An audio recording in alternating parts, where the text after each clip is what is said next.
nadaljevanju pa tisto, kar praktično sodi k takšnim dogodkom, namreč, ko je padla beseda o slavnostnem nagovoru in slavnostnem govorcu, je bil en predlog, en izbor in ena misel. Gospe in gospodje, ta častna in neponovljiva priložnost pripada gospodu Tonetu Bakliču. Prosim. Dobar dan želim, da ni lahko biti prijatelj Dušana Hedla, vam povem tudi to, da mi je rekel, gleda boš točen, pred tabo bo 5-minutni program, potem si pa takoj ti. In se vsem, ki stojite, upravičujem, poskusil bom, da ne bom res predolg, zato sem napisano reč tudi postil tam. Se pridružujem vsem čestitkam in vas vse od srca, mnoge poznam, pa mogoče nisem utegnil vseh pozdraviti, vas vse lepo pozdravljam. Ne samo gospa ravnateljica, da je odlično, da ste dali ta, rekel, najlepši in najbolj ugledni prostor tej razstavi, ker si to zasluži. Tudi termin je izbran tako, da ne more biti boljše. Včeraj je bil mednarodni oziroma Združeni narodi, da so razglasili dan ustvarjalnosti in ustvarjanja. Jutri je pa, kot veste, mednarodni dan knjige, ki je zato nastal, kot veste, ta dan določen, ker je Sveti Jurij. Sveti Jurij pa je bil patron pisarjev, ki so do Gutenberga pisali knjige in jih na ta način, koliko so jih napisali v nekem kraju, toliko knjig je pravzaprav bilo. In 23. pa lahko rečem iz gledališča, pa se je rodil, 23. aprila se je rodil in umrl William Shakespeare, kot veste. Nekatere anekdote pravijo, da je umrl na svoj rojstni dan po malo močnejšem praznovanjem z Benom Johnsonom in tudi Cervantes je umrl na ta dan. Tako da je res vse praznično in je prazničen tudi v resnici ta dogodek. Vi se spomnite, da je na prehodu nekega sistema in o umrtju neke predstave slovenski politik rekel, nič več ne bo tako, kot je bilo. Čeprav je imel v mislih razmere na Balkanu, lahko rečem, da to velja še toliko bolj za založništvo. Založništvo niti v sanjah ni več tako, kot je bilo nekoč. Med drugim so izginile nekatere pomembne založbe na razne načine. Cankarjevo založbo malo s tajkunom, ki se potem ukvarjal tudi z toplicami in tako dalje, je šla Cankarjeva založba.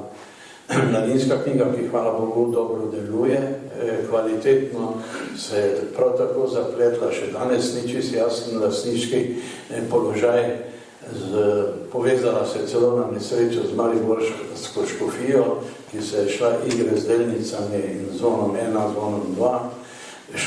Odšla je Mariborska založba Obzorja na nek način, Pomurska založba, založba Lipa in tako dalje.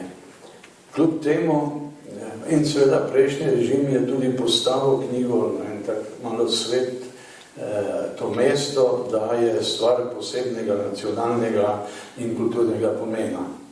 Moram v isti sapi reči, da tudi, čeprav se je marsikaj spremenilo na slabše, da tudi nova država kar precej naredi za knjigo, kot veste, zdaj nazadnje prek javne agencije za knjigo. Pisatelji imajo nek, bi rekel, socialni privilegij, ki ga prej nikoli ni bilo, to je to knjižnično nadomestilo, ampak knjige podpirajo tudi nekatere lokalne skupnosti. In v Mariboru se je pojavilo nekaj založb, saj jih poznate, nekaj posebnega je pa založba, o kateri govorimo.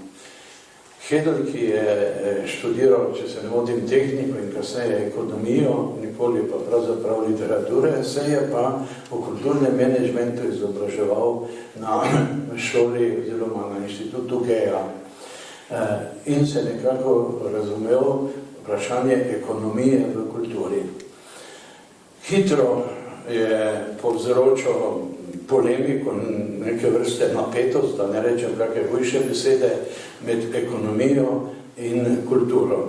Zlasti ga je nervirala kultura, ker je trdil, da je tam tudi veliko ljudi, ki niso ustvarjalci, ampak so ljudje menedžmenta, ki imajo visoke plače in v kulturi kar dobro živijo in tudi ne dovolijo, da bi se kaj prida spremenilo. Res pa je, da je na posebno mesto postavil še tretji vogal, to je književne ustvarjalce, do katerih pa je, bi rekel, tudi vidite po številu knjig, kar precej naklonjen, glede na finančni položaj pa bi tudi ti umrli, če bi živeli od Heglovih honorarjev. Vendar stvar teče, knjige izhajajo in so pravzaprav ves čas pridobivale na ugledu. Kljub temu sem tudi sam imel mnoge dileme, predno sem rekel, sem prijatelj Dušana Hegla, tudi rojak iz Slovenskih goric, tudi je nastopil tam, odkudar je že omenjeni pesnik Tone Guntner, kot pankovec, znameniti v Petkovem mlinu na Mariji Snežni in sploh je prišel iz alternativne kulture v Založniške vode. Torej, ustvarjalci se mu zdijo tisto, s čimer se on lahko strinja, če tudi jih imenuje, da so to proizvajalci kulturnih dosežkov.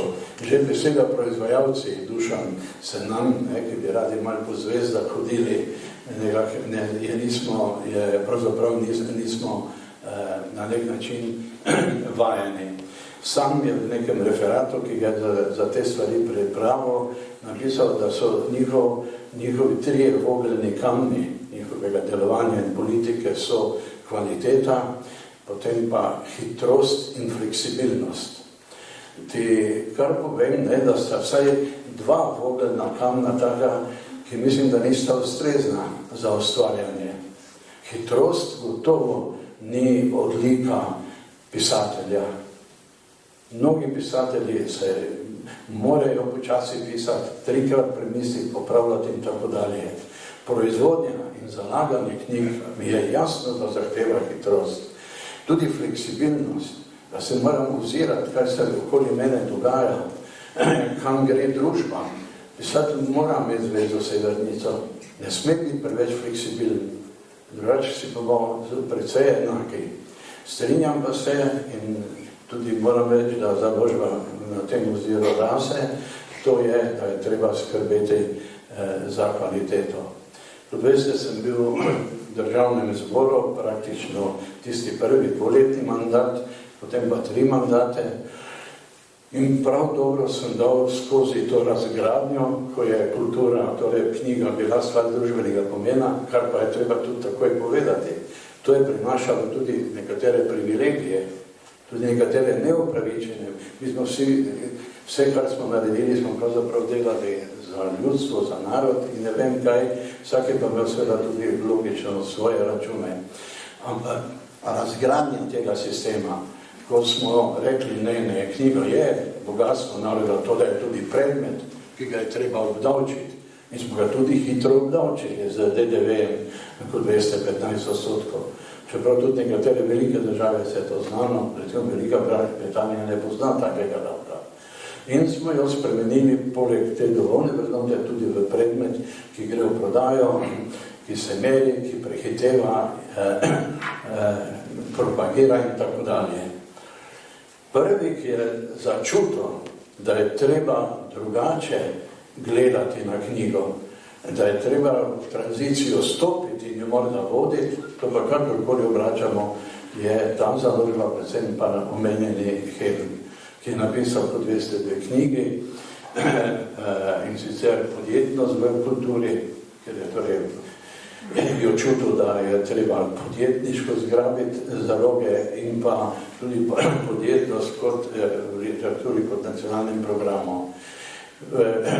Karkoli imamo pripombe, še vseeno ni nišče v Sloveniji tako temeljito in z novimi pogledi razložil, kako bi v teh novih časih bilo mogoče delovati.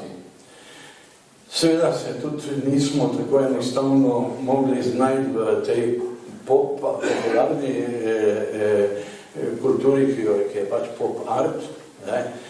Hedl očitno uživa, če na platnicah izgleda tako, in tudi mnogi drugi. Poznam pa pesnike, pa sam sem tudi na taki fotografiji, ki mogoče potem vidite, kaj piše tu zadaj, kaj je pravzaprav en moto. Drug moto je recimo bil začetek, ko so res bili subkulturni azil, skratka celo izrazi so iz nekega tržnega in drugega sveta. Razumel je, da ne more biti gluh, če je na svetu prevladal kapitalizem s profitom, denarjem, tekmovanjem, in če hoče kultura obstati, mora to stvar razumeti, mogoče voditi in tudi vstopiti. In kakorkoli nam je bodi si prav ali nam ni prav, se mi zdi to vendarle ena zelena luč, ki se je pokazala, kaj moramo upoštevati in kam moramo iti. Ko sem prej omenil njegove pogoje, ki jih ima, včasih prej je našteval svoje sodelavce, izgledalo, da gre za neko veliko založbo. Včasih je v kulturnem zavodu in frontiral zaposlen samo en človek, da prešparajo na plačah. Mislim, da je bilo največ 5. Drugače pa je zraven tudi nekaj, čemur bi lahko rekli, neke vrste, da ne bom rekel dobrotništvo in pa tudi nek entuzijazem, ki ga ni tako enostavno najti. V teh programih, ki imajo Kuntnerjev, zdaj je šla, meni je pa že, pa vidim, da bo izdal tudi Miroslav Košuta, ima edicijo življenjske knjige. Človek visoko vzame tako življenjsko knjigo v roke, da bo to nekaj takega kot zbrano delo, ali pa vsaj izbrano delo. Meni je izdal življenjsko knjigo, natisnil je, sem zelo hvaležen, eno mojo komedijo, ki še ni bila nikjer natisnjena, pa igrana samo v času EPK, o Primorcu pa Štajerki, torej mi je naredil uslugo, da je natisnil komedijo, vendar ga ni življenjska knjiga zanimala, to zanimalo manj ga je, naj mu dam 100 fotografij v sebi, da ti, ki bodo knjigo gledali, da bo zastopili, kako življenje imel Tone Parlič, pa njegovi sorodniki, pa kako izgledajo. To je nek tak, da ne rečem, reportažni pristop. Potem, če tudi jaz nisem ravno tudi na takih slikah ne pomaga, da bi bil ne vem kako lep, je dal natisniti veliki pop art plakat, ki je vesel na predstavitvah in predstavitve popolnoma originalne. Karkoli si mislimo, so to prijemi, ki nismo vajeni, in to, da smo danes tu zbrani, vidim toliko uglednih ljudi, moram takoj reči, da je mogoče to pot, ki je nekdo našel za založništvo tudi v teh tranzicijskih časih. Kljub temu pa se mi ne zameri, če rečem še to, kljub temu pa zlasti z nami, ki nas imaš za proizvajalce dobrin, mora biti človek, ki tudi mene lahko v založbi vodi. Ti daš kar nekaj vodil, se ti na srečo tudi upiramo. Ampak mora biti človek, ki se zastopi na stvari duha in literature. Mora biti akademski likovnik, čeprav sem zelo zadovoljen in s Petrom in dobro sodelujem, drugih pa nisem niti prepoznal.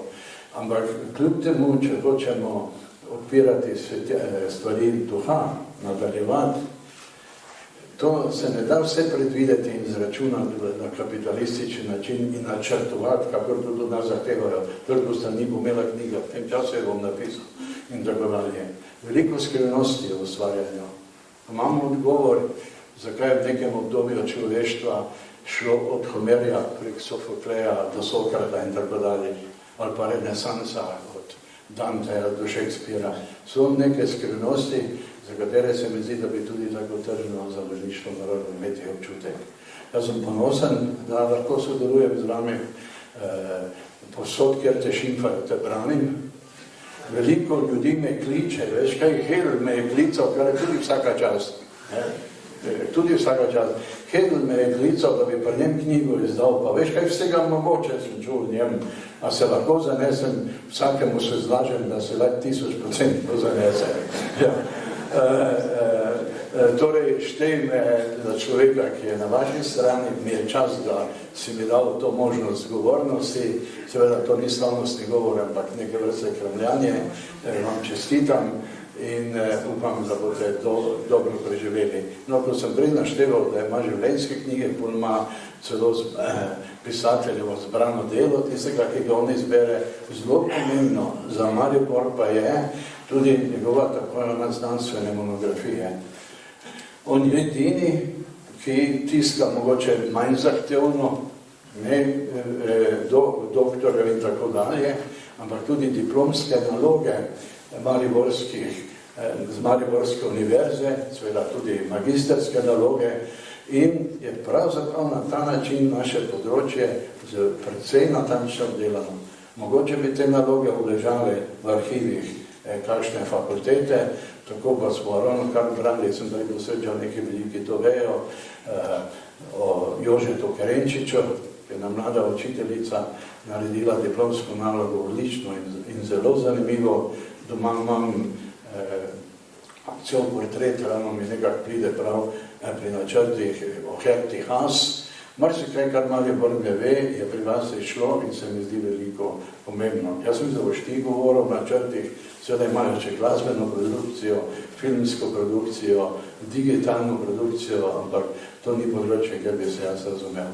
Hvala za potrpljenje.